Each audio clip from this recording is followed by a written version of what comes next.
क्योंकि संतों ने कहा है कि अगर जो सत्य बात होता है, सत्य कड़वा ही होता है। इसीलिए कहते हैं कि अगर आप शिव जी का जल अभिषेक करते हैं, कांवड़ लेकर जाते हैं, अगर इसमें थोड़ा सा भी सत्यता का परिचय अगर आप नहीं दे रहे हैं, तो इसका कोई अर्थ नहीं है कि आप चाहे शिव जी का जल अभिषेक करें या मंदिर जाएं। मेरे कहने का मतलब यह है कि वही लोग कांवड़ लेकर जाते हैं ज्यादातर जो घर में बैठे माता पिता का सम्मान नहीं करते हैं।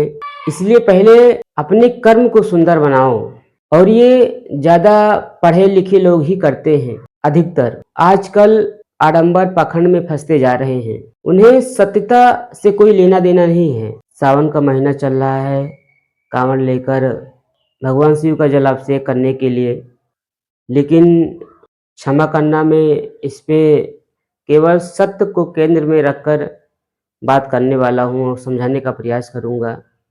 मेरा इसका कोई इरादा नहीं है कि मैं किसी को आहत पहुँचाऊँ, क्योंकि संतों ने कहा है कि अगर जो सत्य बात होता है, सत्य कड़वा ही होता है।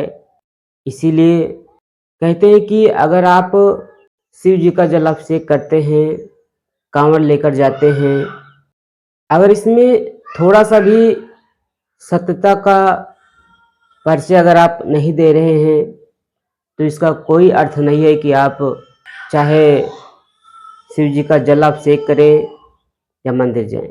मेरे कहने का मतलब यह है कि अगर हम मन में शिव जी का जल अभिषेक नहीं किया, मन में भक्ति नहीं की, तो आजकल जो यह आडंबर पाखंड चल रहा है, तो कहीं ना कहीं ये गलत है। वही लोग कांवड़ लेकर जाते हैं ज़्यादातर जो घर में बैठे माता पिता का सम्मान नहीं करते हैं, एक लोटा पानी नहीं देते हैं, तो आपको ये कोई अधिकार नहीं है कि आप जाकर शिव जी का जल अभिषेक करें। इसका कोई अर्थ नहीं है। इसलिए पहले अपने कर्म को सुंदर बनाओ, और जब तक कर्म सुंदर नहीं होगा, आप दुनिया में कहीं भी तीर्थ चले जाओ, कोई मतलब नहीं है। और ये ज़्यादा पढ़े लिखे लोग ही करते हैं। अधिकतर वो समझते हैं कि मैं बहुत ज़्यादा पढ़ा लिखा हूँ, विद्वान हूँ, लेकिन वही आजकल आडंबर पाखंड में फंसते जा रहे हैं। उन्हें सत्यता से कोई लेना देना नहीं है। तो आज हम अपने क्लास में बात करने वाले हैं और समझाने का प्रयास कर रहा हूँ कि ग्रामर में हर एक पार्ट का अपना अपना अहम भूमिका होता है, और हम जब तक एक एक पार्ट को, एक एक हिस्से को समझेंगे नहीं, तब तक हमें सारी चीज़ें जानकारी प्राप्त नहीं होगा। तो आज हम बहुत ही सिंपल तरीके से और बहुत ही साधारण तरीके से बताने का प्रयास करूँगा। हमने नाउन बताया, पहले प्रोनाउन बताया, अब आ रहा है द एडजेक्टिव, यानी कि ये विशेषता बताता है। विशेषता मतलब किसी का गुण बताने का कार्य कर रहा है। किसका? नाउन और प्रोनाउन का। आइए हम डिफिनीशन से पता करते हैं, समझने का प्रयास करते हैं। An adjective is a word that tells us something about a noun or a pronoun। ये कह रहा है कि हम जो है नाउन और प्रोनाउन का विशेषता बताने का कार्य कर रहा हूँ। अगर आप समझे होंगे कि नाउन किसे कहते हैं, प्रोनाउन किसे कहते हैं, तो ये बहुत आसानी होगा आपको द एडजेक्टिव समझने का। ठीक है, तो अब ये समझ लेते हैं उदाहरण से। जैसे कि Suresh is a good boy. ठीक है, गुड क्या है?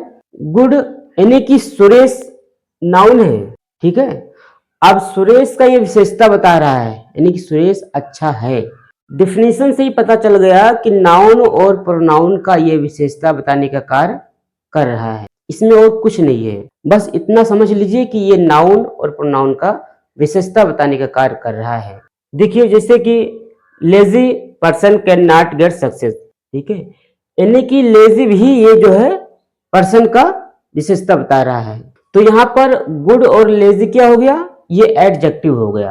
तो ऐसे आता है एग्जाम में कि ये कोई सेंटेंस दिया होता है और इस सेंटेंस के बीच में आपको छांटना रहता है कि इसमें बताओ कि एडजेक्टिव क्या है, कौन सा वर्ड एडजेक्टिव है। तो आप समझे रहेंगे कि ये नाउन और प्रोनाउन का जो विशेषता बताता है उसे हम एडजेक्टिव। ठीक है, अगर अभी समझ में नहीं आ रहा है तो आप जो है कमेंट में पूछ सकते हैं और मेरा मोबाइल नंबर है, आप उससे भी पता कर सकते हैं, बात कर सकते हैं।